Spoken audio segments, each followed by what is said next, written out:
Hi everyone. We are in week 5, I think, of sprint 2 of our second sprint of Tokenizer. We have asked a special guest to give us a presentation today, Zach King. So Zach is a sales and business development specialist, but also runs a really interesting fractional exec community where he's got access to some pretty interesting and talented folks across the professional spectrum, but mostly in the SaaS and tech space. Would you say the fractional execs? That's where they serve, for sure. Yeah. This builds, if you haven't been following along, this builds on the previous sprint sessions that we've had, where we started with a session on using deep research to help identify market opportunities. All of these were recorded and shared, so if you missed them, just ping me and you can get access to these the recordings of these sessions. Really fantastic session from Tony on using deep research. Has anyone been using deep research since then? Yeah, excellent. Just like an unbelievable capability we now have.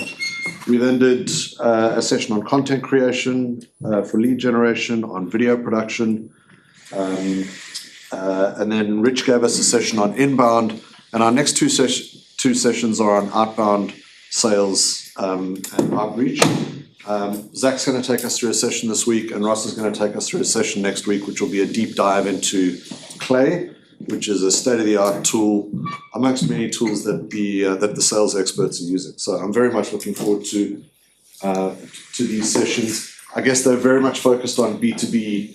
100%, yeah. This is B2B sales, B2B outreach. We're in the B2C space with few exceptions. Yeah.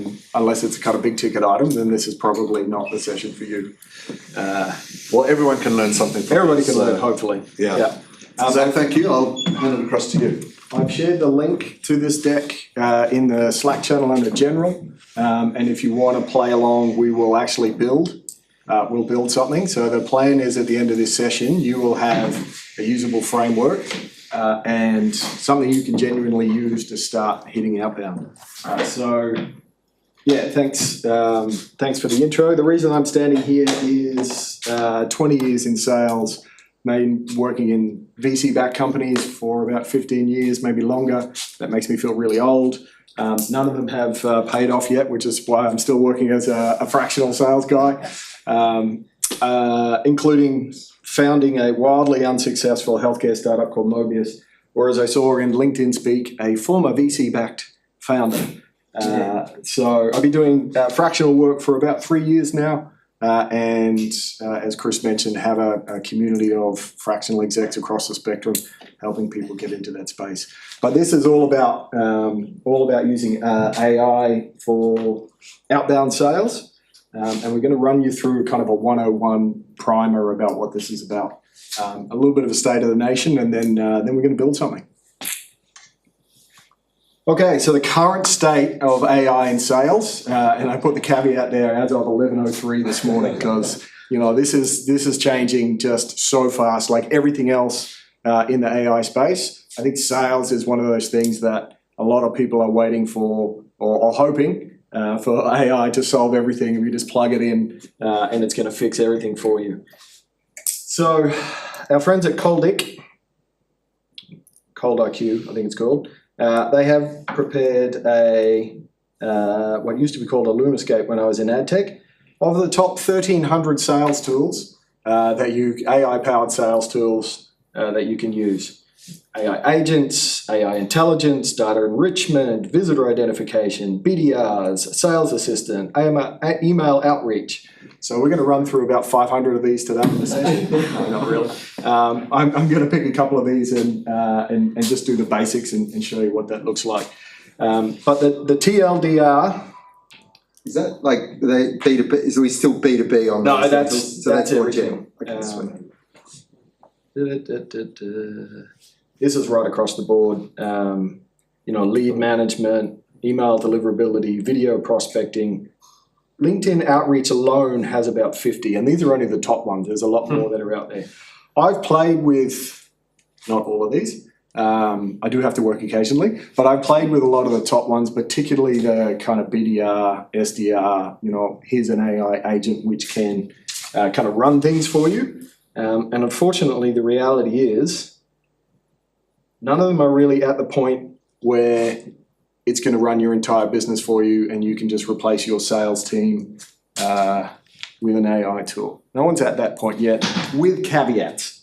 So I think for transactional sales, so if you've got a relatively straightforward sales process and your average deal value is kind of under 10K and it closes relatively quickly, then an AI, BDM, BDR, SDR, whatever you want to call it, can probably start to handle a lot of those conversations. And you've seen the power of what Inbound can do from kind of Rich's talk last week. It can start to handle some of those kind of conversations. Where AI is already winning, the sales engineer one is a really, I think it's a really interesting one, particularly for enterprise sales. Back when I had a salary job, I was working for an ad tech platform that was a really complex, customized enterprise deployment. And one of the first things I did when I joined was ensure that a sales engineer was in every sales meeting, because that was where the real magic happened, where you could understand what the client was trying to do and then build something bespoke. I think the near future is not just an AI note taker on every call, but an AI sales engineer. Imagine having access to a resource that knows every product feature, knows what the API can do and can't do, knows what the limitations are, knows what the pricing is. You can just ask it live and get that information. I think that's pretty hot. Obviously, we're seeing it in support. The Klarna tried to roll out to everyone. Now they scaled it back, so they're still in that middle ground of AI-assisted humans. And where humans are still winning, I think relationship building is the obvious one. There's a bit of a resurgence. Maybe it's a swing back from post-COVID to getting on the plane. And that phrase means going out to meet your clients, building those direct relationships, having face-to-face meetings. Complex enterprise sales is still there. It's still, humans are still winning on that one. And any time that it's kind of super creative. Now, I think that's probably going to change the most as we start to build the context and the knowledge that AI has access to. That one is going to slip back the other way, I think. But the reality, the bottom line here is, AI is going to make your sales faster, better, more productive. If you follow me on LinkedIn, you've seen I've been banging on for a while that I think the future is experienced people armed with context-heavy AI tools, absolutely smashing productivity. And I think that's absolutely the case in sales. And I've got a link here. That's just not an old sales guy talking. There's a view there from Jason Lemkin, who's a legendary kind of SaaS investor. He's been around for about 20 years, has a pretty incredible portfolio. That kind of maps to his view as well. And when I say maps, I mean I copied his view and just put it in there and took it as mine. I'm in sales, that's what we do. Okay, so the AI reality check, Simon. It's not going to make you rich automatically, but it will make you faster, it will make you smarter, it'll make you more productive in the processes that you're doing. It'll help surface you talking to the right people at the right time. Okay, so that's my State of the Union for AI sales. We're now going to kick off and I'll do some demos. If you want to follow along, please do. I'm going to use some basic tools that I'll introduce you to from that list of 1,500. And the things that we're going to run through is a combination of sales frameworks, because it's really important to get those basic things right, and then feed that into the AI. So it's got that context and we can start to build what is effectively a mini sales agent for you. I like Claude because I feel like it gives, I like it, the writing that it produces the best. You can use anything that you want. You can use ChatGPT, you can use Gemini if you have to. Whatever you need. I don't think it matters too much at this point. As I mentioned before, we're going to keep this 101 and kind of build that foundational layer. So I'm going to do some pain point messaging because we're going to build an outbound sequence that you can use to start your enterprise sales. Building lists. We're going to show you a couple of tools to build a list and then build a multi-channel outbound sequence that targets that list using some personalization at scale. And the personalization at scale is the Show Me, You Name Me framework. And we'll dig into what that looks like, but essentially it is a way to counter AI slop. So the fact that we now have 1,300 odd sales outbound tools, not all outbound, but sales tools, means that as bad as it is now across LinkedIn and email with all of the sales messaging you're going to get, it's only going to get worse. And it's immediately, well, not always, but 99% of the time, it's immediately obvious that what you're reading is AI slop. And I know Chris talks about this a lot. You know, you see LinkedIn comments where people are, oh, I see you work in the field of excellence. That's amazing. I literally had outbound that says, congratulations on your achievement in the field of excellence. Nice one, bro. Really going to read the rest of that email. So this framework is a way to really cut through that and communicate instantly that there's a human on the other end and it wasn't just automatically created by an AI, which seems weird, right? Like this is a tool on how to use, this is a talk on how to use AI, and I'm going to show you how to ensure that the recipients guaranteed that they know that this wasn't created with AI. So it's human in the loop. Okay, so this is something that I came across from YC. So Y Combinator, I'm sure everyone here knows about it. You know, this is the playbook that they use to smash out in 3 months. B2B enterprise, $2 million in ARR. You know, as always, the things that they do in YC do things at scale and they do things quickly, and it's pretty amazing. So we're not going to do all of this, but we'll do the top 3 here. We're going to build a list. We're going to show you what that outbound and the messaging looks like. We're going to build a multi-channel, mostly automated outbound sequence. And when we won't do founder content, I'm sure you're all posting daily on LinkedIn. We all know that. And that last one there, let's see if you get really, really excited. And maybe we'll touch on that next week with Clay when Ross is running that as well. But that's the playbook. That's what we're going to build here today. Okay, so the 3 tools that we're going to use today, feel free to jump on these and get them rolling. As I mentioned, a sales agent in Claude. I like Claude because it's got projects. I like it because the writing output I think is the best, but as I said, it doesn't matter what you use, pick your favorite one there. Freckle is an Aussie company. If you haven't come across that one, it's good, really good for building lists and really good for data enrichment. It's got a free tier, so you can jump onto that one. It's not going to cost you anything. And Apollo is the outbound sequencing and data tool that is my kind of preferred choice. There are a bunch of, as you saw from that list, there are a bunch of different ones that you can use. So again, you don't have to use these. Lemlist is the other one. That's a kind of a big competitor to Apollo. If you're already using that, you know, it's pretty much the same. But these are the ones that I like and we'll be running through today. So the links are in that deck. If you have that open as well, feel free to jump in on those while I kind of run through. Okay, so the value prop. Why are we starting with the value prop? Because it's the fundamental piece that you need to understand that feeds right across your sales. It's in your elevator pitch. It's in your sales conversations, it's in your marketing, it's in your messaging. You really need to have this nailed down. You know, it's the one thing that binds everything else together in your go-to-market strategy. Does everyone feel confident enough that they've got a one-liner for their value prop they'd be happy to share? Yep. Yeah, shoot. To the tertiary sector, it's about upskilling their BD community, because they can't afford experienced BD people. Nice. I like it. Anyone else? So budget is expense management, and our killer value prop is stop chasing receipts. Nice. Stop chasing receipts. Beautiful. Straight to the point. Okay, a little bit, I'm going to dig into that a little bit, and those 2 examples were really good. So it is not, it's not marketing speak, it's not your product features, and it was great that neither of those had that. It was really good. The fundamental core of your value prop is why should a company buy this product or service from you? You know, what are they going to get from it? And there's 2 frameworks that you can use to kind of unpack those.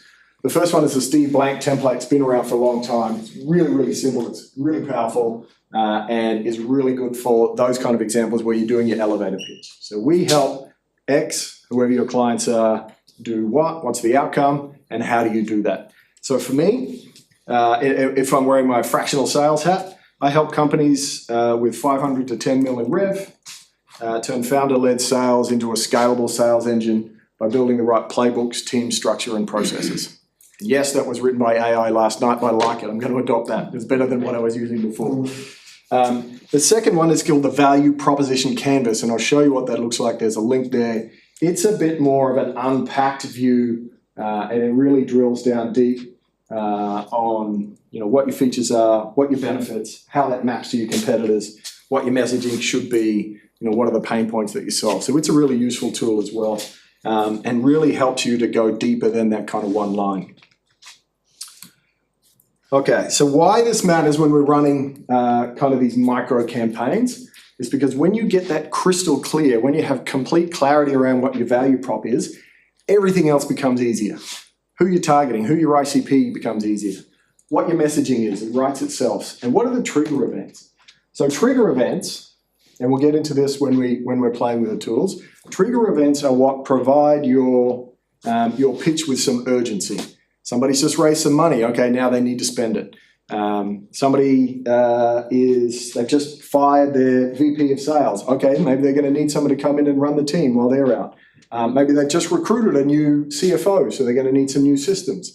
It's a good time to talk to someone when it's hot. So it could be company related. It could be personnel related. Okay, so I'm going to do this live as an exercise. If you create a project in your favorite LLM of choice, we're going to load it with some context and just walk it through. We're going to build up that context. We're going to start with a value prop, and we're going to build that up, and then we're going to use that as we're going forward to use that as a little sales assistant to start building this outbound campaign for us. Okay, so there's a copy of that prompt to create a value prop, and I'm going to copy that in. For the people that aren't on the Slack, to get access to the deck, Yep. Was it that very first URL you put up, Zach? Yep. Yeah, so I'll put it back up in 1 second.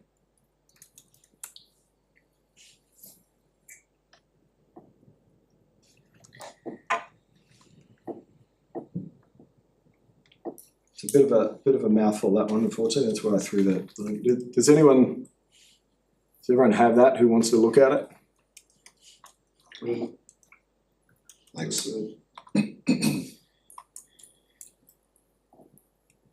Okay.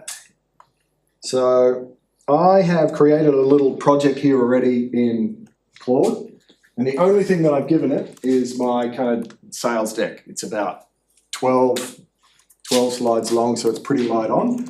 But throw anything that you have in there around what's your marketing plan, what's your sales pitch. You can put your website in there, anything that you have to give it some context around the business. And I'm going to throw in that prompt and see what it comes up with.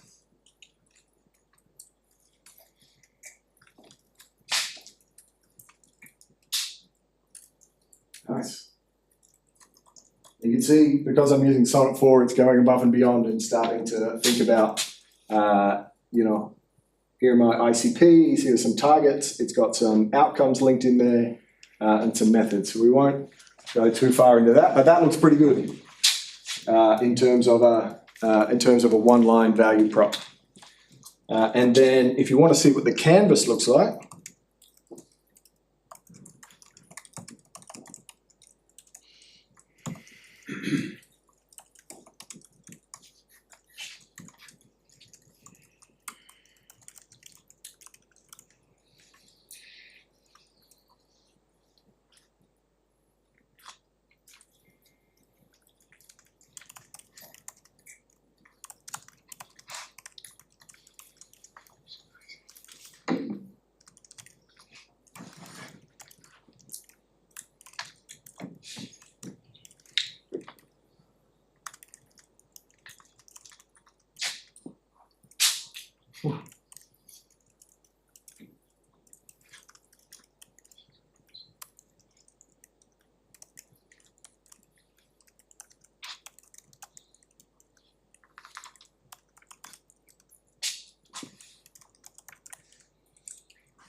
Spinning.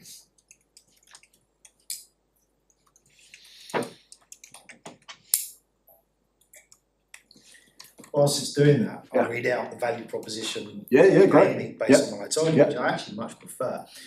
We help Australian universities and TAFEs drive sustainable revenue growth, establish meaningful industry partnerships, and enhance student outcomes by providing customised business development strategies, expert advisory services, and tailored training programs. Pretty good. Bit wordy. Bit wordy, You wouldn't be using it as an elevator pitch, but yeah, it's got all the elements in there. What context did you give it? Like, what did you load in? I simply said, based on the information available on our website, Amazing. create a clear value proposition, start Yep. following Steve Banks XYZ format.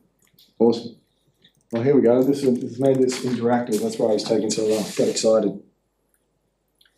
Okay, so this is what a value proposition canvas looks like. Now these are, it's broken out. These are some of the products and services that I have or could have.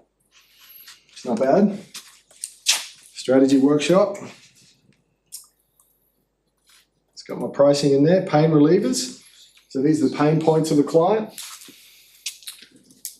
Inconsistent results, solves resource constraints. I like that. What did you give it as context, Zach?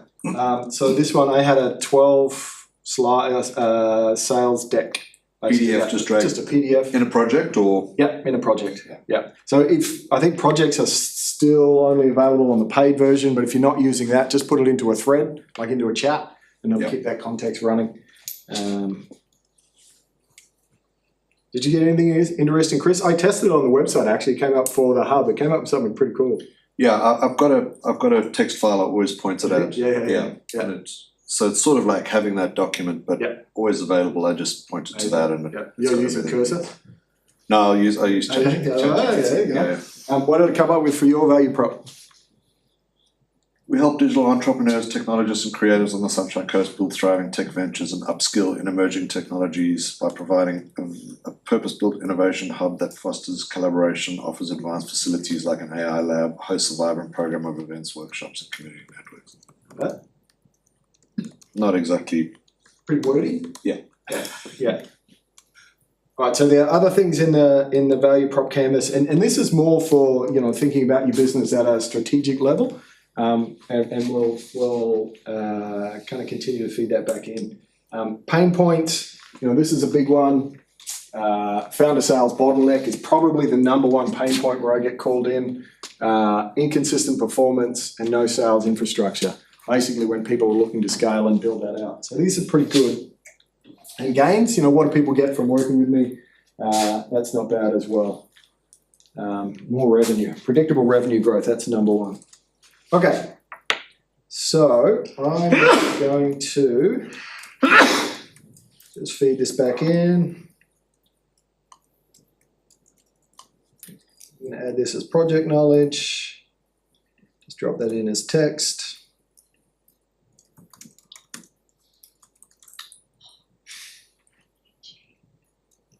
Then I'm going to copy this proposition canvas as well. And I'm going to add that as project file.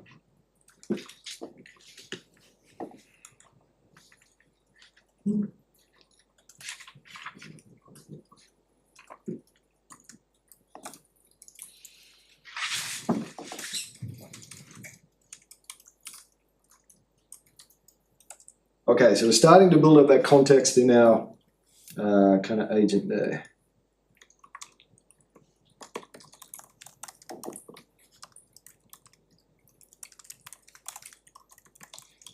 Okay, everybody good on that point? Keep rolling along.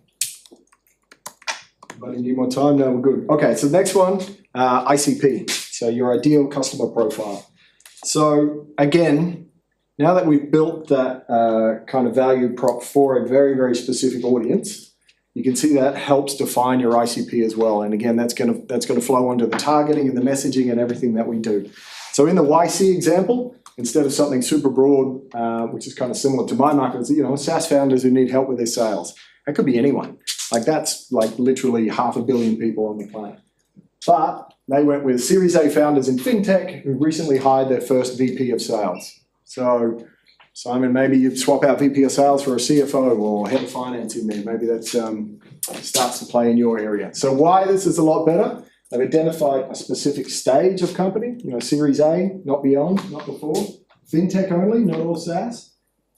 The specificity trigger is a recently hired VP of sales. And again, all of this kind of data you can pull from the internet. So this is all available in the tools that we use. And we'll show you what that looks like when we get to that.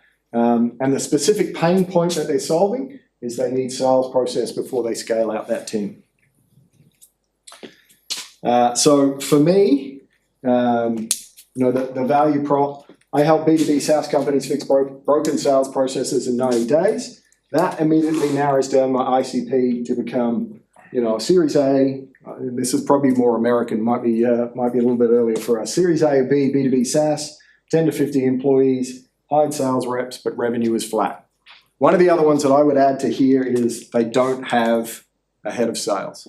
I normally don't get called in if they've got a head of sales. So I couldn't dot that. Okay, so this is the kind of formula for what those micro campaign looks like. You got company demographics, you got trigger events, and then the next one we'll add in there is decision maker profiles. And again, who's feeling the pain? Who's going to buy this, or who's going to instruct the company to buy this? And there's a few more of those trigger events. So here's another prompt that we throw in. Here's the next step. If you pop into if you go into your agent and put that prompt in, let's see if we can identify some specific trigger events.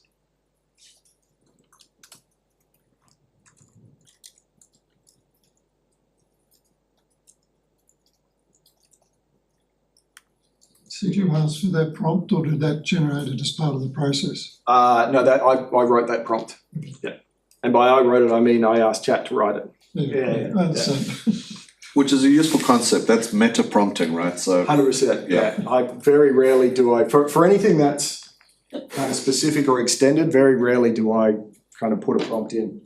Without running it through. For some reason, I don't know if it's just UX. I like writing it in a different one, so I'll write it in chat and then put it into Claude. So are you talking to chat, or you're actually inputting with text? How are you using it? Yeah, I'm still getting used to voice. Yeah, okay. I do it when I remember, and I use Super Whisper, but I still haven't nailed the UX on Super Whisper yet. Super Whisper? It's just a tool that you can use that does transcription.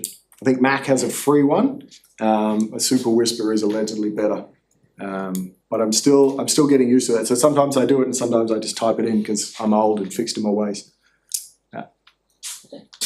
Time to change. Okay, so we've asked it to identify 5 specific trigger events. So a failed sales hire. Totally, that's 100% right. Quite often I'll get called in when a company's had a head of sales and they haven't worked out for whatever reason.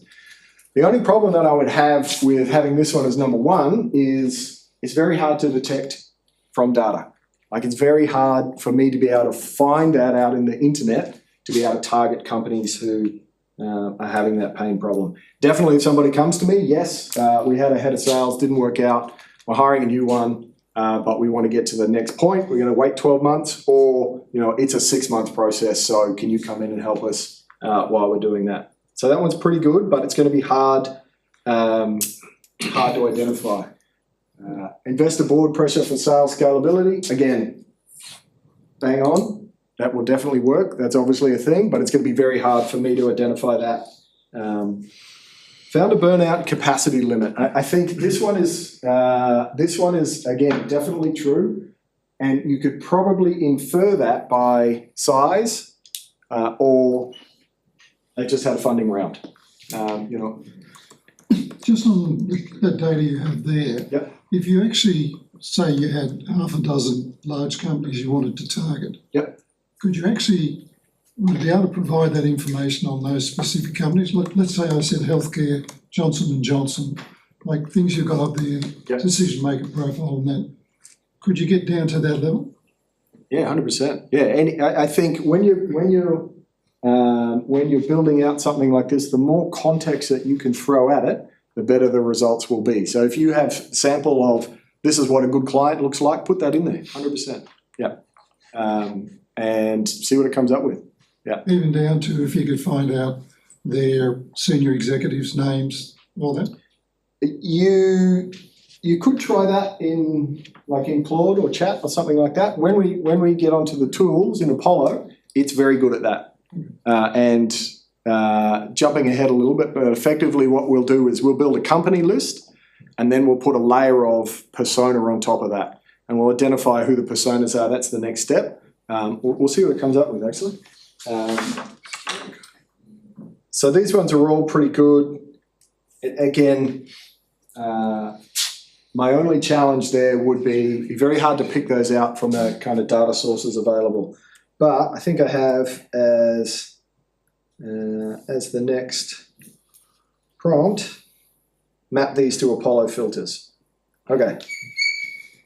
I'll say, please add one more recent funding round and map these to Apollo filters. So what we're doing here is we're trying to identify what kinds of companies, very, very specifically and very, very granularly, what type of companies are the right fit for us. And this one is saying, map these to Apollo filters. So Have you specified those filters? no, I just said, I just asked, can you map those to Apollo filters? I haven't said what they are. So this project is totally fresh. The only thing that it's running on is what you see me put in today. But what are the Apollo filters? They must have a bandwidth or something they're looking at. Yep, and we'll show you. I'll show you when we go to Apollo. Show you what they look like. But LLM knows because all of that's available for on the web for it to have a look at. So revenue size, recently hired salespeople. That one, that's fake. That's hallucination. You cannot tell that, particularly in an early stage company. If it's if it was a later stage publicly listed company, then you could look at revenue and it could potentially pull that out. Founder still closing most deals personally. That's again. Good look. You know of, might get into their Stripe data somehow. It's really going deep. Yeah, totally. So these are a bit. These feel a bit qualitative, rather than quantitative. So I'm going to follow up. What are the specific data filters available in Apollo that I could use to target? E.g. funding round. Nailed it.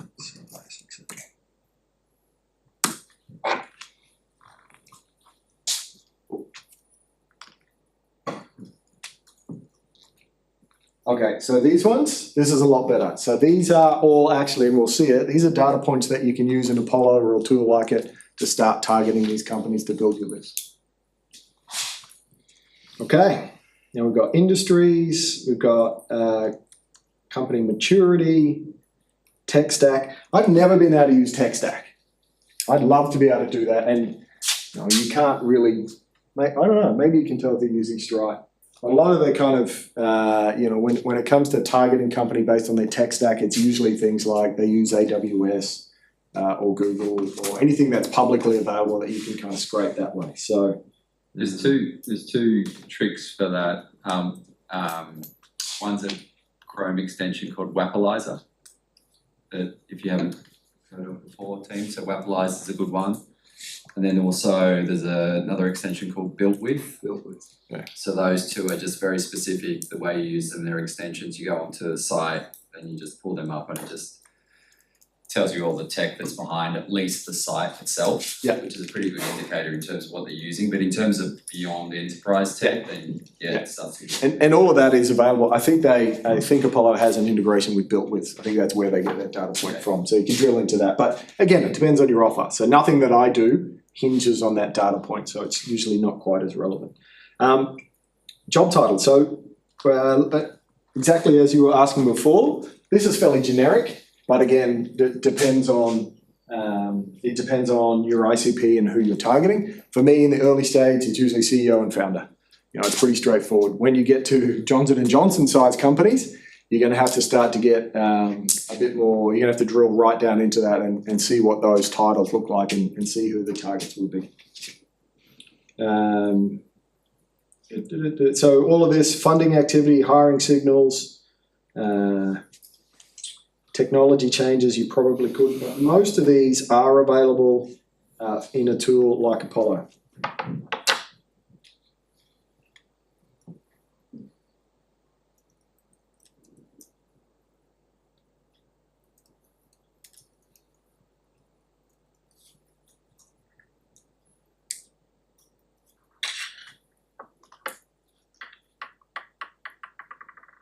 Okay, so we've done that. Everybody happy with that one? Moving on.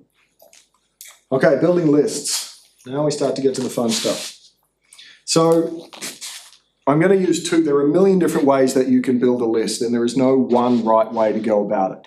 You can hire someone on Upwork to manually scrape entire lists in your target market. There's nothing wrong with that. There are quite often you'll be able to actually buy those lists. So if you're thinking about doing that, you can actually go to Upwork and lowball someone. Because there's a lot of people who, this target market has probably been mapped before.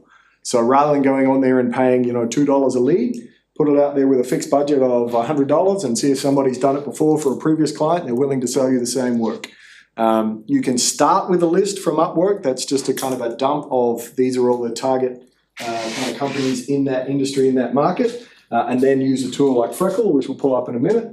And enrich that data and then start to build out more kind of concrete information, contact information, decision makers and go that way. So we're going to run through a couple of different ways to do this with Apollo and with Freckle and see what they look like.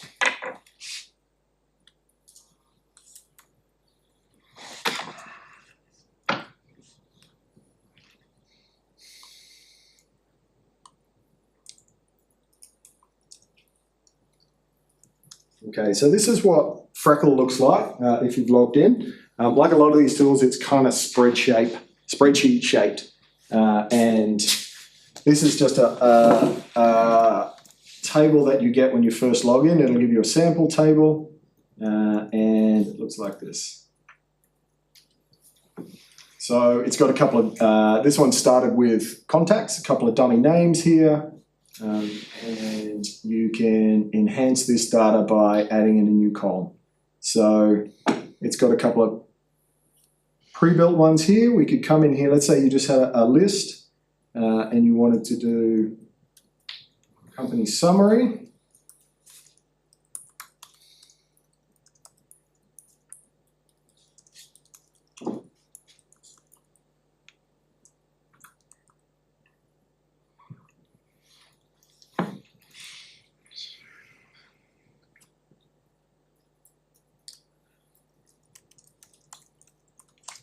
So it's got a bunch of data sources plugged into the back end. So it will run away and pull up this information. So this company is called Agent Hive.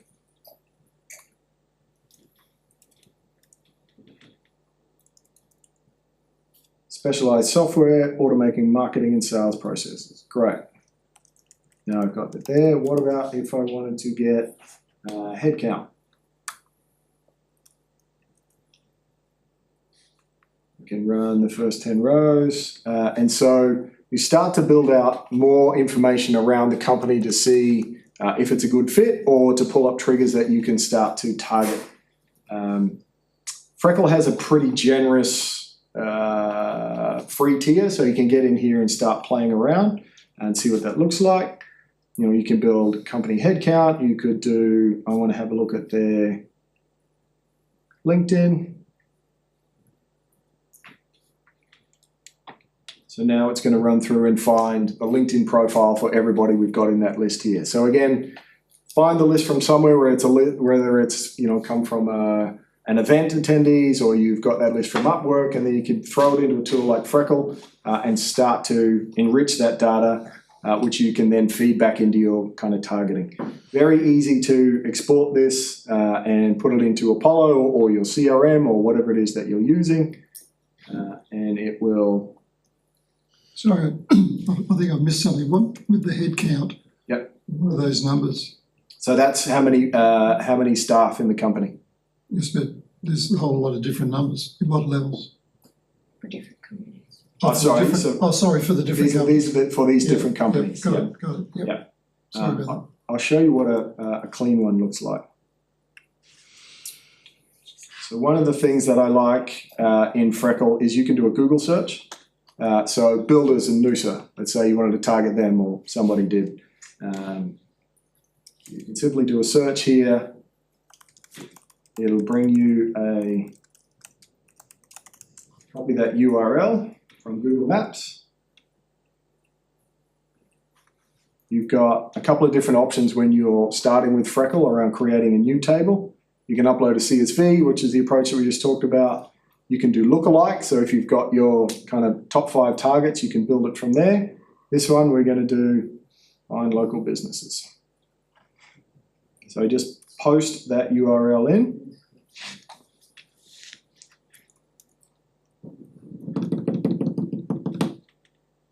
Hey, it worked. It's been a bit flaky lately, so I was a bit nervous. All right, so now it's got, we just ran 20. So this is the first 20 lists from Google Maps of companies that are in here. It's got a link to them, it's got their website, their business type, what address, it's got a phone number, you can just start banging out calls. What else might you be interested in if you're talking to builders? Decision maker? Yeah. Probably not going to be on LinkedIn, but let's have a look.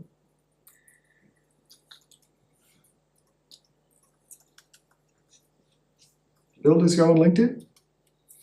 Not really. Subcontractors even less so. Do that? Yeah.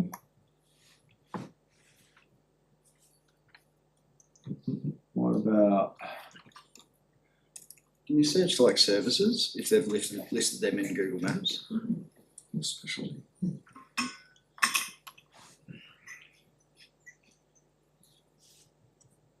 So services offered. Yeah. So whatever you type in here, you can see how it goes blank for a while and it thinks about it. We don't want that's gone too far. Let me just go back to services.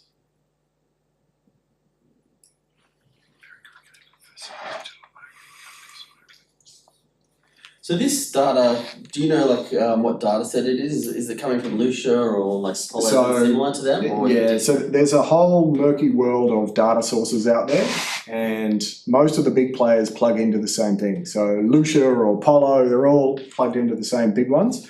Freckle, they're a pretty early stage startup. I think they've got about $3 million in funding. So their data sources aren't going to be as extensive, but they are Australian, so it's going to be a lot more accurate for here. So they will be plugging in probably on a daily basis whenever they can get access to whatever's out there in the data marketplace. This phone number here, are they coming from Google? Probably, yeah. Yeah. Could be their website. On the website, maybe crawl the website that he found on Google Maps? Yeah, probably a number of different sources. Yeah. There you go, man. Services offered. That's kind of. Yeah, and then could you somehow filter by what you're looking for? Like if it's new build? Yeah, totally. Yeah. Like if it contains new build or it does something. Yeah. So you can just drop a filter in. Services offered. Because it's not it's probably going to be messy data. So you might want to have a filter, you may want to have to kind of clean up that data a little bit and make sure it's consistent. What did you say? What about knockdown? Oh, I thought I saw that in there. New homes. New build? There you go. So you can build a filter around, whatever's in here, you can build a filter and then, you can export it, plug it directly into your CRM, whatever that looks like. So what would be the difference between doing this or just doing a search in Apollo? You couldn't do a Google map, for example. Okay. You do it that way. You can upload a CSV into Apollo and you can enhance that way. It really depends on, there's a bit of trial and error and it's really playing around with the data sources to see what gets you the best results. Like if you can do it all in one tool, that's why I like Apollo, because it does most things pretty well. But you couldn't, for example, drop that Google Map search in. And I'd be interested, if you were doing this target market, I'd be interested to see if you did a top-down search, which we'll do in a minute, on builders to see what it came up with. I suspect that this data will be a lot more accurate for this particular market. Yeah, so it's almost like you try both. Yeah, totally. Yeah, and then mash it all together in one list and just kind of continue to build it that way. Zach, we're building these columns out with our sort of micro campaign in mind. Yep. In terms of finding triggers and Yep. things in here, yeah? Is that? Yeah, totally. Yeah. So anything that was kind of listed in here,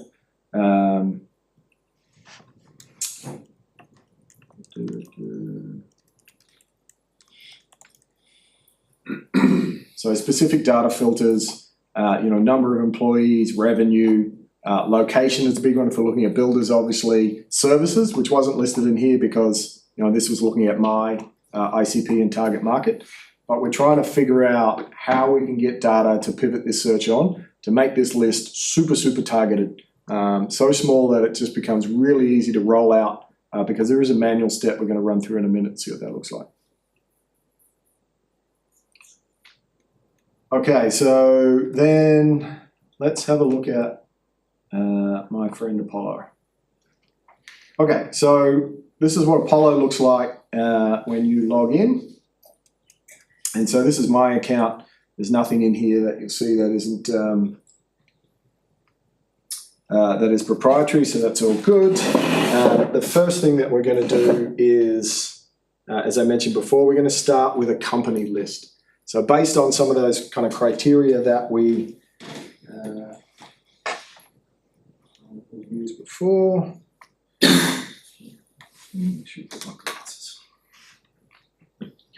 I'll clear all these filters, start from fresh. So if you're in Apollo, on the left-hand side there's the nav, click on companies. This is currently showing that there are 30 million. 30 million companies in here that we can have a look at. All right, so let's pretend that if I was going to do a list for me, so I want companies that are based in Australia. I'm going to do number of employees. I'm going to say it's probably 11 to 20. So as you start adding on these layers of filtering, I'm now down to, there's only 37,000 companies that I can target. That's pretty good. What else was in my target list? Funding. Private company, because I don't deal with big companies. Stage. That's account. Stage.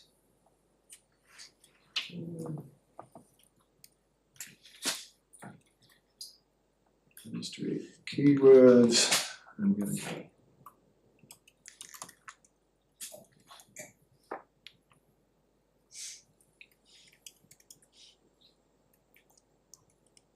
So now I'm down to 2,000. I've got to find a way to make this. I've got to find a way to narrow this down.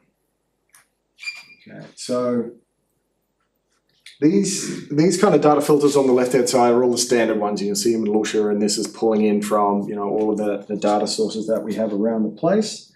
You can also build your own. So if you click on here, it says research with AI. I'm going to go assisted, and this is basically just going to ping the back end and say, what would you like to generate?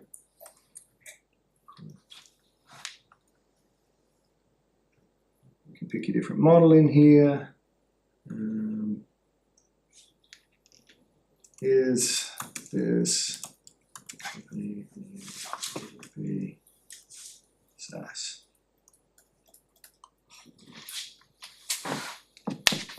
I was just looking for B2B SaaS companies.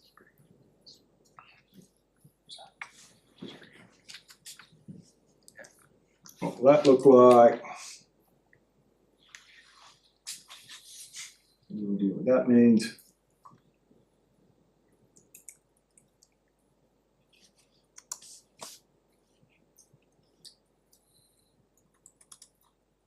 Yes, fair enough. I like it. I can run a filter. Okay, so I'm going to run that on the first 10 rows just because I don't want to chew up. And now we have a field over here that says, is this a B2B SaaS company? And Jeez, that's pretty. yeah, so all of that kind of capability didn't exist in Apollo kind of, I'm going to say 3 months ago. So it's moving pretty quick. Apollo is a multi-billion-dollar company. Even if you're not going to use this, they've got one of the best onboarding I've seen for any AI platform. They really gamify it. They lead you through. They've got nice prompts. They give you credits when you go in there and you do things. And they've got a relatively generous free tier. So even if you're not going to do it, but you're building something in the AI space, it's a fantastic example of what good looks like in terms of an AI platform, I reckon, anyway. So Zach, dumb question. Freckle and Apollo, how do you see the two of them coexisting? What are their relative sort of? Yep. So coming back to the data sources before, Apollo is a global company headquartered in the US. Depending on who you were targeting, their Australian data wouldn't be as strong as Freckle. And again, that specific example, you couldn't do a Google search in here and drop that in. So what you would do from Freckle, if I go back to this list, you can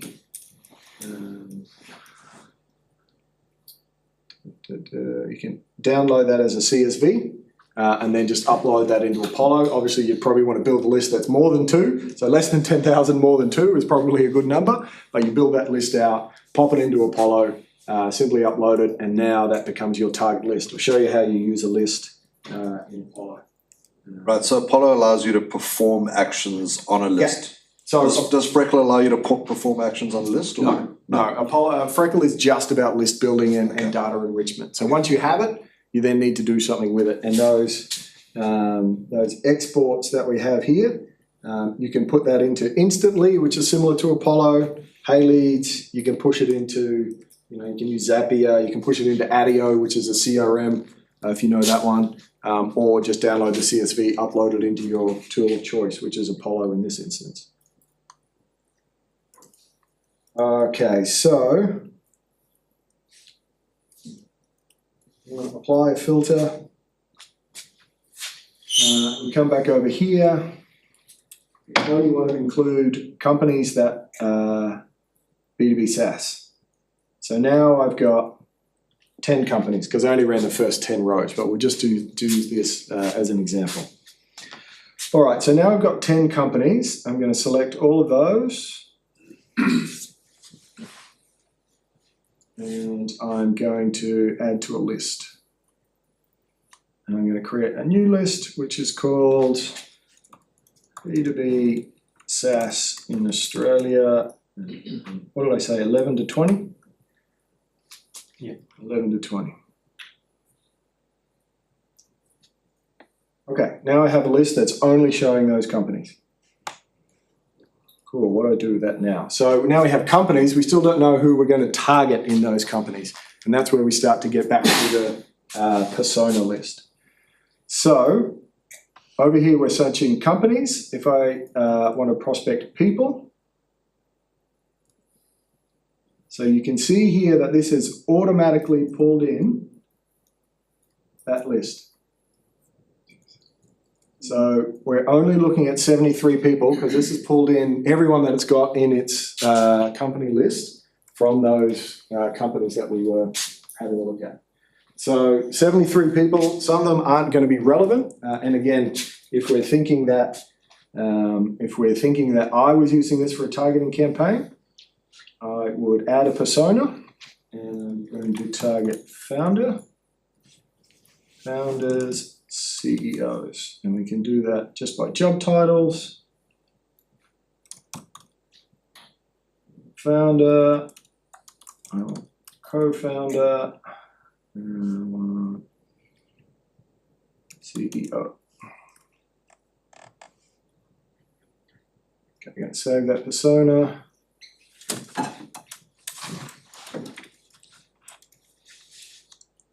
The problem is everyone's just getting so many emails all the time from 100%. this type of thing Yep. that you just go delete, or it's just going Totally. straight to spam, and it's just noise. Yeah. Yep. And so it's actually just living in its own little bubble of this world. That's the Because perfect getting lead-in. directly to a person, Yep. it's taking more than these platforms are. I mean, this is great. Yep. But at the end of it, I'm getting so much stuff all the Yeah, time. you put Foundry in your title, you start to get some shit. No, I'm gonna get rid of that. I'm just Offshore realising. development, yeah. This is why. Yeah, 100%. This is why. This is why. And when we spoke about AI slop, it's going to get worse. So what we're going to do next is. Hide email. Hide name, hide email, hide phone number. I wasn't going to suggest that. I was going to try and find a way around that so we can demonstrate that we're not AI slop. So this has now applied that persona over top of that data set. So we had, 79 people in those companies. Now we've got 11. And again, you want that list to be a little bit bigger, but they're all those, it's that persona. Co-founders, CEOs, we now have people who are right in my ICP, in the target market, in the right, in the right territory, of the right size. They're B2B SaaS, or they're SaaS platforms. So this is starting to look like a good list that I can use. The next problem we have is how do we get through the AI slot issue? And I mean, I think it's worth pointing out that the exercise up until this point is really about identifying your customers, who they Yeah. are, figuring out who they are. Yeah. There's then the second part of how do you contact them and do you cold email them and all. But this really seems like in and of itself, it's obviously a very valuable process just to get to this point. Oh, yeah. Yeah. Absolutely. And what we're going to do next is we're going to show you, we're going to build an outbound multi-channel campaign, email and LinkedIn. That's not the only thing you can do. I wouldn't recommend it for builders because they're probably not going to read LinkedIn, probably not going to read your email, no matter how well crafted it is. You're probably going to want to give them a call or a text message or drop in. So there's a million different ways to do it. We're going to do just this one particular avenue. Again, it's got to be tailored to your market, your ICPs in particular. Okay, so how do we get around that? You're really annoying and you're sending me spam all the time. So I've got some content here in the deck. We're not going to run through that because that's what we just did. This is just for a reference. So when you're having a look at this deck afterwards, you can see what that looks like. We haven't done bottom up yet, which is kind of just cruising around on LinkedIn and adding people to a sequence because we haven't built the sequence yet, but we'll get to that very shortly. Okay, that's exactly your point. This is spam, right? This is just now I've enabled you to become yet another spam creator out there hitting every CEO and founder with a generic email. It's only going to get worse from here. So what do we do about it? Show me you know me. So Show Me You Know Me is a framework. It was built by Sam McKenna. She's a kind of a sales leader in the US. She's got some great resources which are free. Let me show you what they look like. She did this with Apollo, the Apollo Academy. Hey, Sam.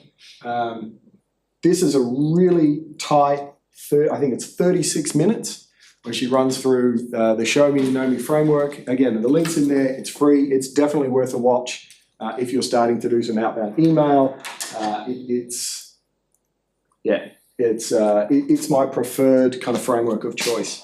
So we're gonna use that framework. She also has a cheat sheet. So grab that link, download that PDF, because we're going to feed that PDF as context into our sales agent so we can start building this. Now you definitely should, if you're going to use this approach, you definitely should go and watch that workshop. Obviously, we're not going to do 40 minutes of Sam right now, but you should definitely do it. We're going to supercharge, we're going to shortcut that process. Okay, so let me just show you what the hell Show Me You Know Me actually looks like. So it's a mostly automated sequence using Apollo that starts with what she calls the Show Me You Know Me opener.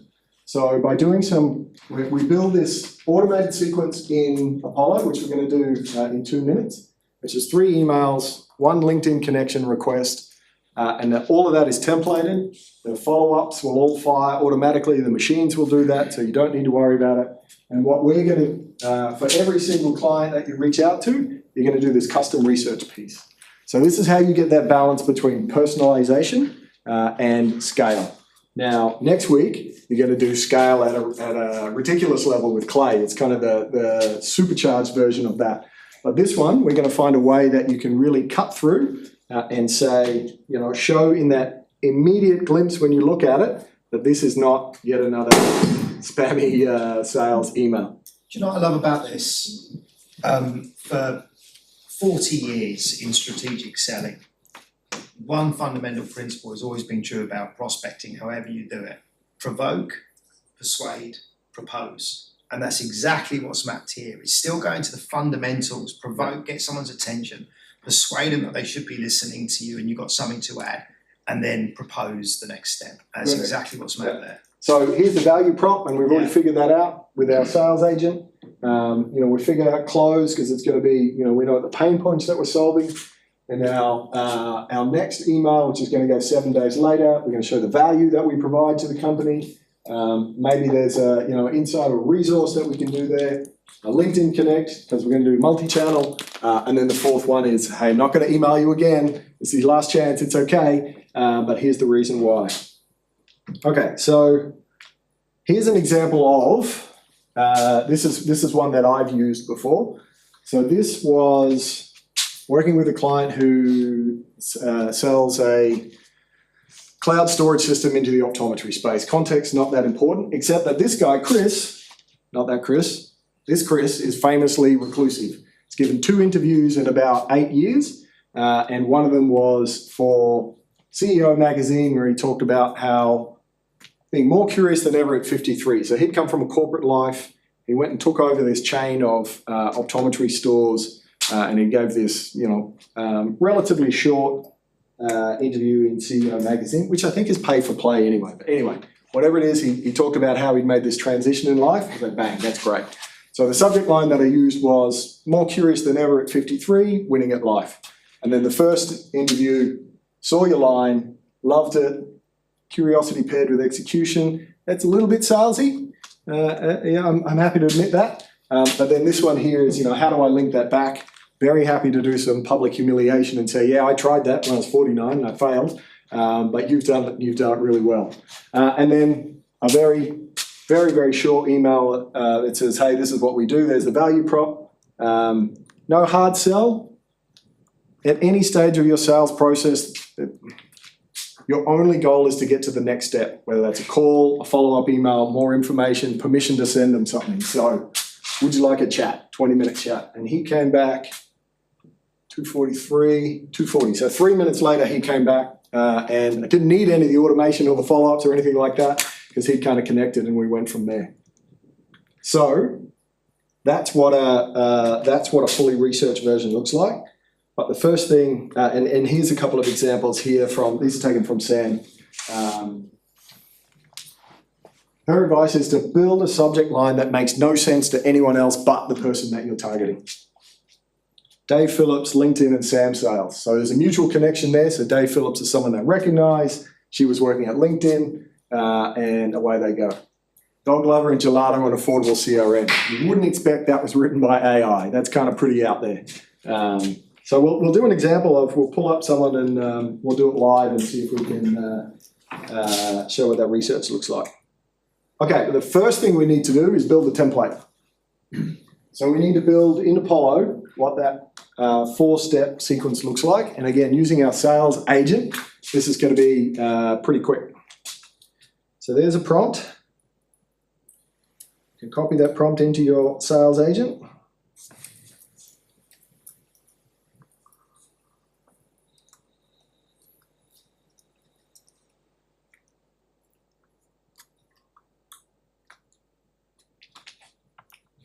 Oh, I haven't actually attached the PDF, but we'll see what comes up with anyway.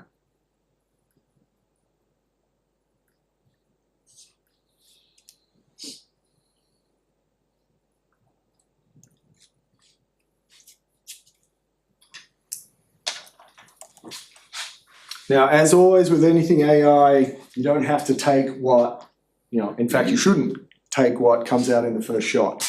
The legends at Springboards talk about tonnage. Throw it in there, see what it comes back with, pick it up, refine it, go back, pick it up, refine it, go back, pick it up. This is your machine that helps you do the heavy lifting. But for today, let's pretend that we're happy with this. This actually started with this starts with a LinkedIn request. I usually do that after the second email. In fact, what we can do is, if we go back to Sam here, video transcript, that's what we want. So this has got the transcript of this video. So I'm going to cheat. I don't want to watch this video and make notes. I'm going to copy that.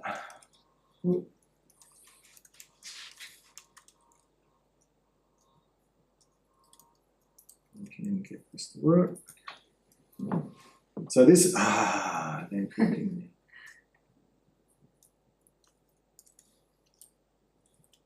So this section of the video, which is about 6 minutes long, she talks about how to structure your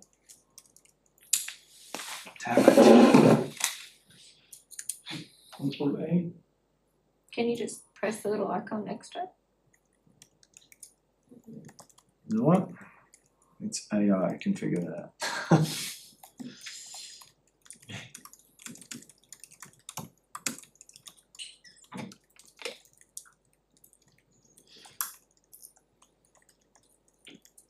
And you can also add the PDF. So if you downloaded that PDF about the cheat sheet, I'd put that in there as context as well. Okay, so this is actually basing it off what Sam approaches. And already you can see that it's way better than what it came up with by itself with no context. So again, giving it that context, giving it some guidance, you start to get more. Now, one of the things that Sam does here, you'll notice that this is specifically limited to Thursday, Friday. She goes deep on this, and so she will email a founder or CEO on Thursday or Friday only for the first email. And then she sends the second one on Saturday or Sunday because she knows that founders don't sleep and they don't have any time off. And they're a lot more willing to open it. So she runs it super tight, where this is, like 5 days from start to finish. I usually do, and then a LinkedIn connection request. This is also given a trigger response email. So you can see in Apollo if they've been opening it, they haven't responded, you can hit them with a follow-up. And then there's your sequence structure. So now all we have to do, again, I wouldn't be too worried about timing all of your emails to go Thursday, Friday, Saturday. You can do that if you want. I'm pretty open about it. I just do Monday to Friday, and then a 7-day gap in between. So how are we doing for time? If we come back here to Apollo, so now we've got a list, we've got some contacts. Our AI sales agent has written our sequence. So I'm going to click on sequences over here. I'm going to create a sequence. Now I could clone this because I've used this structure in all the sequences that I got here, but I'm going to show you what it looks like from scratch. Sample, show me, you know me, Tokenizer, and you can hit the schedule here. So you can adapt that schedule. You can do it, to match Sam's. But I'm not going to worry about that. We're going to do it quickly. Okay, so we're going to add a step, and we're going to do a manual email because this is the one where we come in and we customize it and do that research. So I'm going to create this one. Would it be sent from your own domain name? 100%. So this Apollo will send directly from you. So Apollo is a direct sales outreach tool. So it's not marketing. It doesn't come from marketing at Tokenizer. This will come from Zachary at the fractional exec is my domain. You can rotate those things. I'm not going to get into the kind of technical setup inside, but it can do kind of high volume email campaigns, and it does all sorts of fancy things on the back end around protecting your kind of domain from spam. compared to what people are doing out there in the world, this is very low volume. And so if you're using this approach, you don't even need to do things like set up a second domain to kind of hit your outbound. If you're starting to do thousands of emails a week or a month, then best practice is to set up an alternative domain so you don't put yours at risk. But for this, it's low volume. Every email is custom, and so the risk here is pretty minimal. So I'm going to go back to what we have here, and we're going to pretend that I've crafted this a little bit more, and that one. So you've got some dynamic variables here. These are the things we know and love. First name.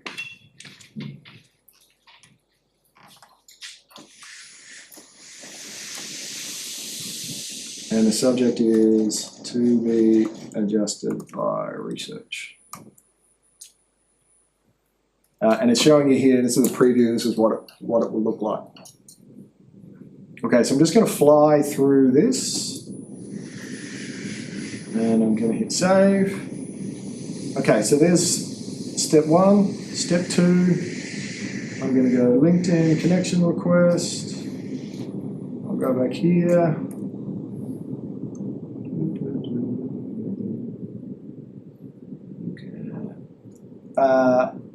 This step isn't fully automated in Apollo, so this is just a note.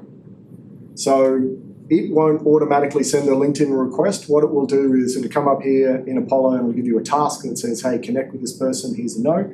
The reason that they do that is LinkedIn doesn't actually, according to their terms and conditions, let you plug directly into their ecosystem. There are, It's not bad enough already. There are there's a whole bunch of platforms that will let you do that, like Phantom Buster and Appify and a bunch of others.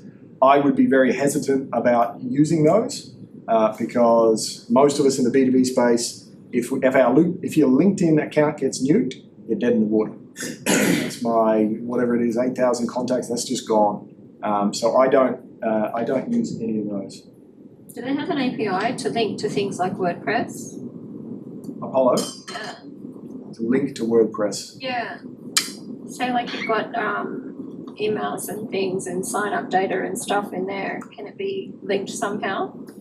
So what sort of data? Like email data. You can import CSVs with your own contact list and stuff on Apollo. Yeah, So okay. if you've got So export from WordPress and then import CSV. All right, so there's my LinkedIn requests. I'm going to add, now this one is an automatic email. And we're going to have that do 3 days after the last one. And again, we've already drafted this. So we're going to put that in. We're going to do this as a reply, so it's a reply to the previous thread. So it looks like you're just emailing them. And again, there are a bunch of different kind of dynamic variables that we can use here, but I'm just going to do this very quickly. And then our last automatic email, we're going to do that 5 days.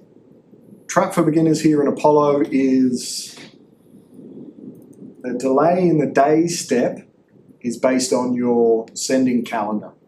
So what I got wrong for a long time was I was putting 7 days in here, but it counts that as Monday to Friday is 5 days. It doesn't count the 2 days of the weekend. So you'll be sending on a Friday and then it'll be sending the following Wednesday rather than the following Friday.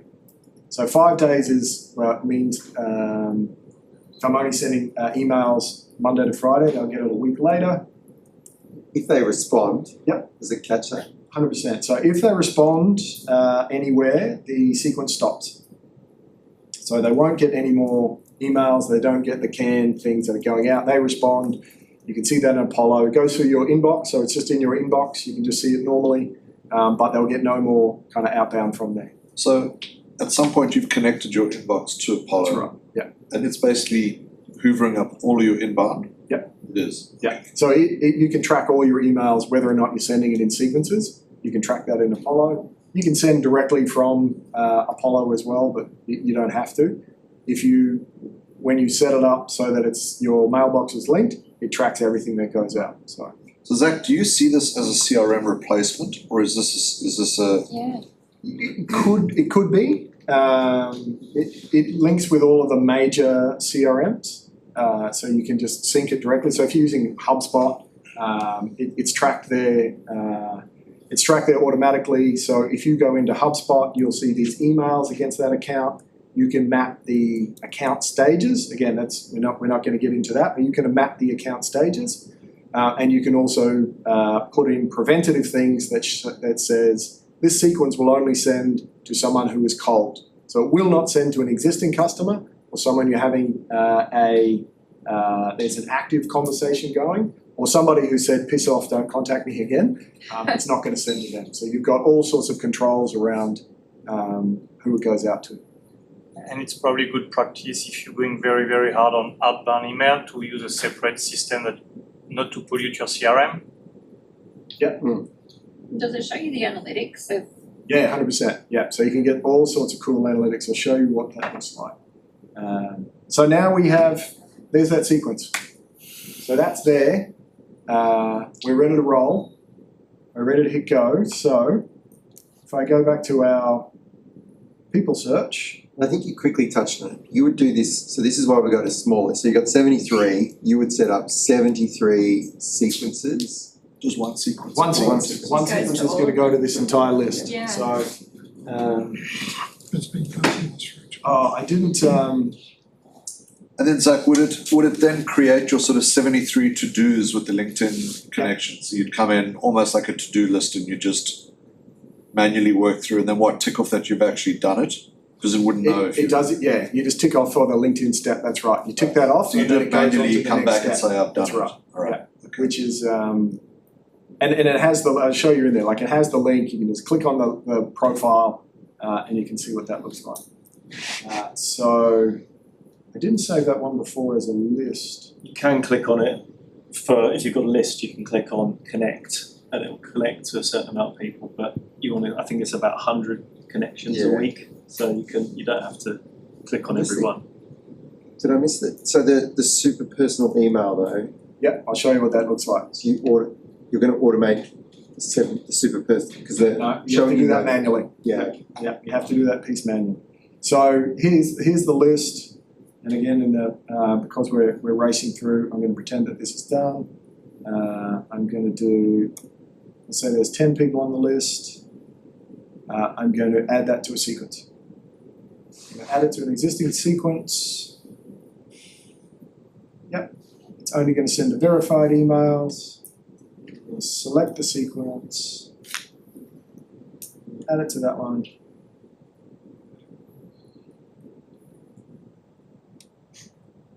So now everybody, let's pretend we have that list of 10 people, everybody on that list has now been added to my sequence. I need to make it active. Where we go? So when you come in here, sequences, this is where you can start to see, some of your stats. Let's have a look at this one. So for this sequence, 443 delivered, 100% open rate. Hello. Hanging. 18% reply rate, that's pretty huge. Now this is cheating because this is actually an inside sales. This was, actually no it's not. It is not. I was sending that cold to people who might be interested in joining the community. So 224 not sent for various reasons, a couple of them bounced. Does the not sent mean that there's just a certain amount it can do at a time and it hasn't got to them yet? No, so this is an old one. Yeah. So the not sent will be for a variety of reasons. Usually it means that they've replied. Oh, okay. So they've come back. That's a good thing, really. Yeah, totally. And you can track in there, you can track deliverability and things like that. But to your point, Paul, it's not going to automate everything, so I have to go in here in tasks. I don't want to do the tour. And Okay, so here are the tasks that it has created. Yeah. This is the task, and you can see that it's pulling up here for Misha. It's pulling out, here's the template, and I need to put the custom piece in here. So let's have a look at Misha.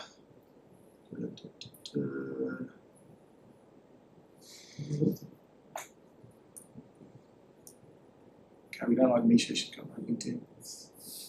I trusted them with no LinkedIn. I know. Makes it very hard to get some show me know me going on. Doesn't seem right. What's the 47 kg?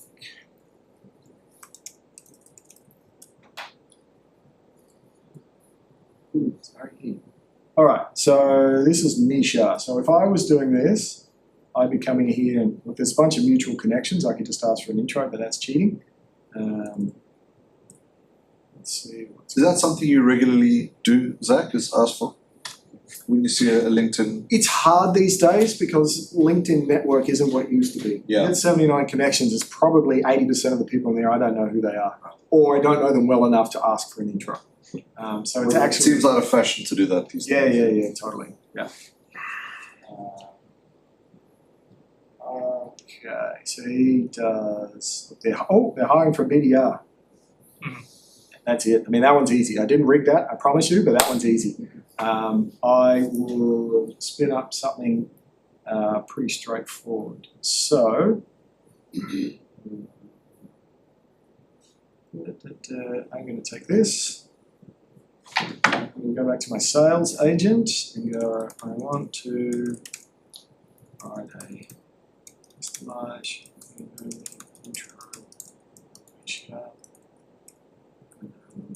Oh, actually, sorry, I'm jumping ahead of the gun. If you go back to your report, there is actually a prompt that you can use. So I should use the prompt.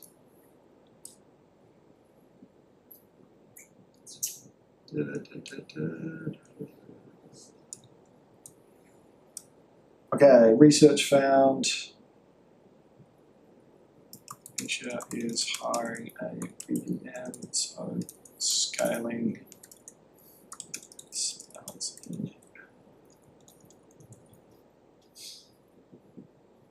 See what it comes up. Now it's a bit. You're trying to create something here that's kind of super custom. So I'm going to keep looking just in case it's something else. But that one looks pretty good. Are you able to put the link to their LinkedIn in and see if the AI can find something to customize? Yeah, totally. Yeah, I find that because you're looking for something here that's really weird and out of the box, a lot of the times, even with the LLMs, it'll come up with something that's generic. Yeah. Hey, you used to work in the field of marketing. Congrats. I used to work in marketing. Let's chat. It's pretty lame. You could probably automate this. And Chris is looking at me with accusing eyes that I haven't built a show me, you know me, auto research bot. I could probably do that, but my background, I didn't mention it before, my background was I went down the no-code rabbit hole. So all of these tools, I look for the bare minimum effort that I can do to get them to hum for me. Okay, so I used to be a developer. What about posts? Yeah, so there's nothing in there that I can pull on. Tempe High School. Drexel, where's Drexel?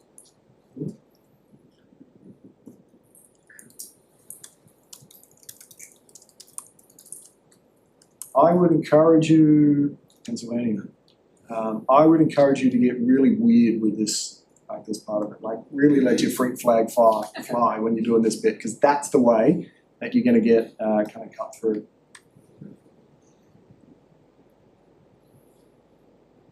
What's he posting about? What's he posting about?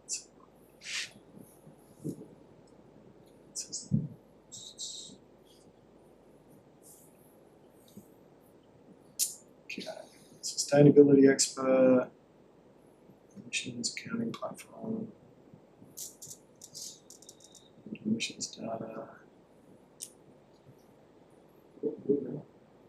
about AI. Something there, like if Chris was doing this, he'd jump in because he's already seen a hook that he agrees with AI and hallucinations and developing it into. If you want to get your freak on, go find him on Twitter. Yeah, totally. And the other thing, like this is just LinkedIn, right? And you can do.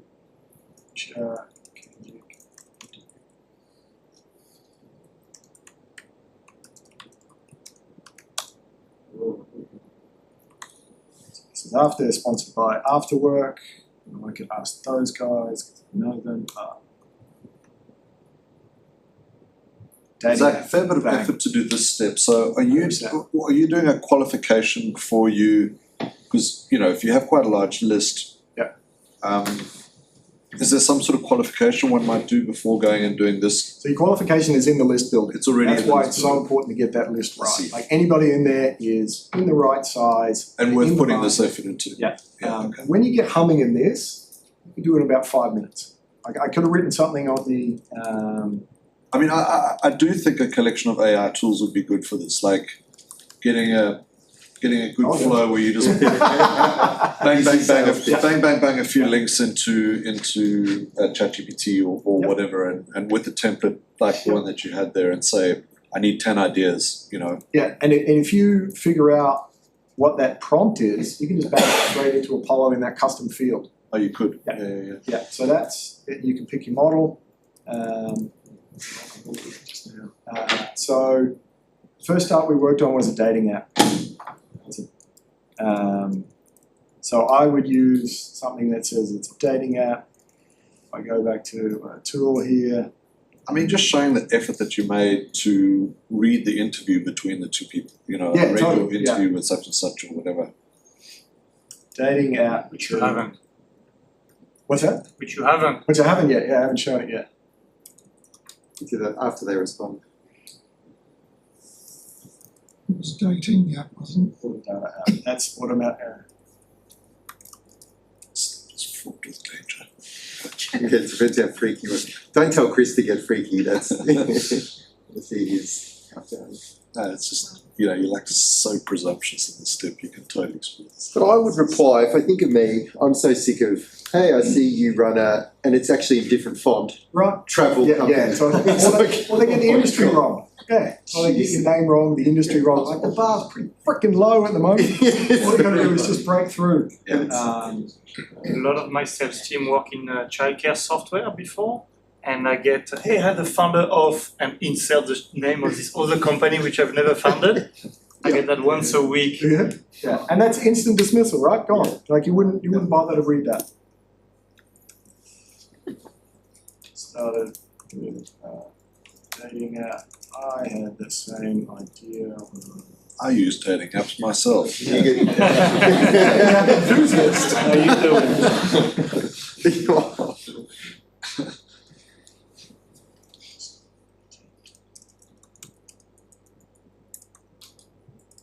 Didn't get very far. Alright, so yeah, I mean you can improve that. Sorry, Chris. You could do a swipe left to my cold. Yeah. Oh yeah, nice. To my cold outreach I email. love that. Is it left or right? Pretending that you don't know. Hey, you put yourself out there, didn't you? Hope you don't swipe left on this email. Okay, so and then you can do a transition, but this just shows you how that works. If I hit send now, which I won't do because I don't want to send him this, but if I hit send now, that's gone and he's in that sequence. The rest of that will kind of run through and then away you go. So everyone in that list that we built is now in here. There are now a series of 10 tasks. I go in there and I bang those out. The other way that you can do that is bottom up. And so what I mean by that is, you know, quite often when you're just cruising around, particularly on LinkedIn or even the open web, Apollo has a Chrome extension. So you can see that there. I'll just open that up. Hey, this guy looks good. Add him to the sequence. And do that one. Bang. Okay, so it's going to say no because he's already part of that. But now he's added in there because quite often, you know, when you're just cruising around, you find those weird corners of the internet that look good.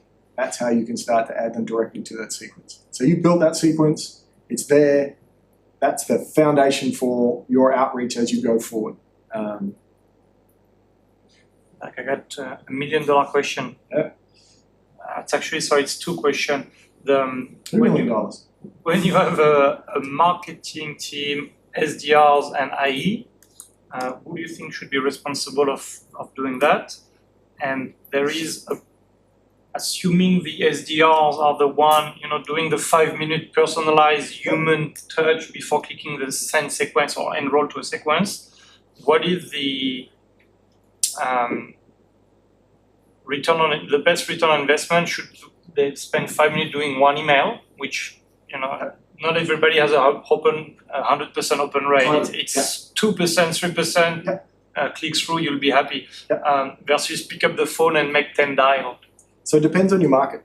So if you're picking up and dialing, 100% if you're targeting the building industry, wouldn't even bother. That's my guess, I wouldn't even bother sending emails and LinkedIn's. If you're somebody who's a knowledge worker who's terminally online, then this is probably the right approach. In your market, you tell me, you know. Yeah, I got a fair idea, but it's always a learning curve, to be honest. So if you remember back to the YC. So we're targeting CFO of SMEs, basically.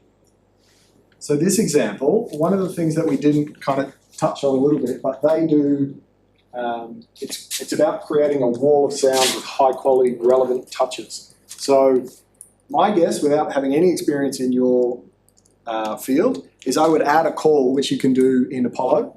They have a dialer, you can add a call as part of that step. So I would do an email, a LinkedIn request, a call, second email, another call. Like you can build out whatever that looks like. So is that when you say a call, what do you mean by that? So a phone call. Like Literally a phone call. Like a So scheduled right, call? so- Yeah, so you'd have a task that Oh, I pops up. see, so just as you had a In that manual step sequence, that you yep. come into, there'd be a Yep. button there that says call, I suppose. Okay. Oh, I like that.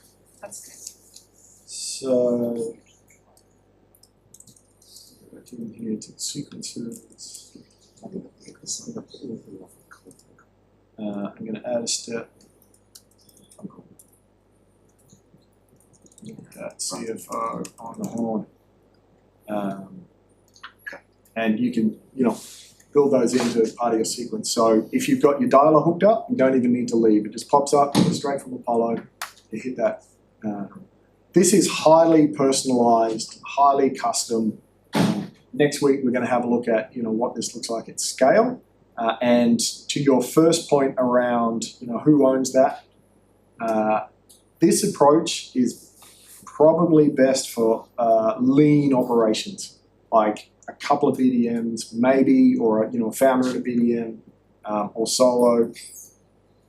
If you've got some resources, you could absolutely start to build out that research phase where, if we went back to this list, you know, when you're building your list, you could add in a custom field which says research with AI, run a custom AI prompt.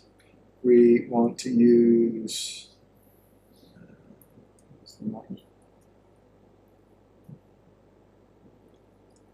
find me, and you have to quirking story from an interview, podcast, LinkedIn post.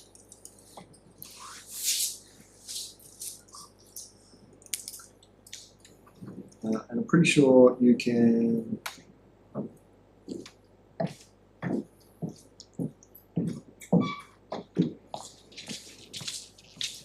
You can use Perplexity. You can build out, you know, tailor that prompt. Dynamic variable.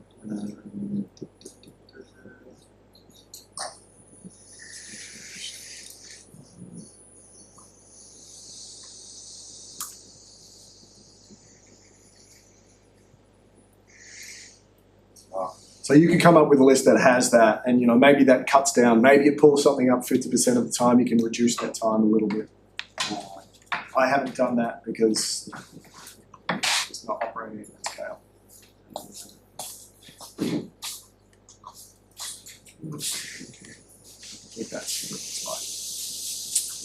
So, almost at the end.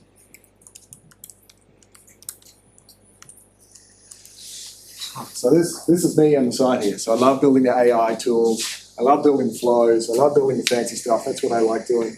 The reality is you still got to do the reps. Yeah. You got to put the time in. You got to get the numbers up. You got to do your, whatever your target is, you can kind of reverse engineer.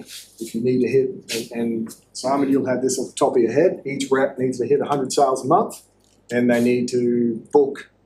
If your conversion rate is 3 to 1, they need to book 300 meetings. You get 300 meetings. If they need to do 1,000 cold outreaches, then that's the number that you have to hit. You can kind of reverse engineer what that looks like. So we're still not there. We're still not letting, AI still doesn't run it all for you, but that's how you can start to build customized, at scale to a degree, outreach program that'll start to hopefully deliver results. Next week, Ross will show you how to put that on the afterburners. That was really great, Zach. Thanks very much. Oh, it's amazing.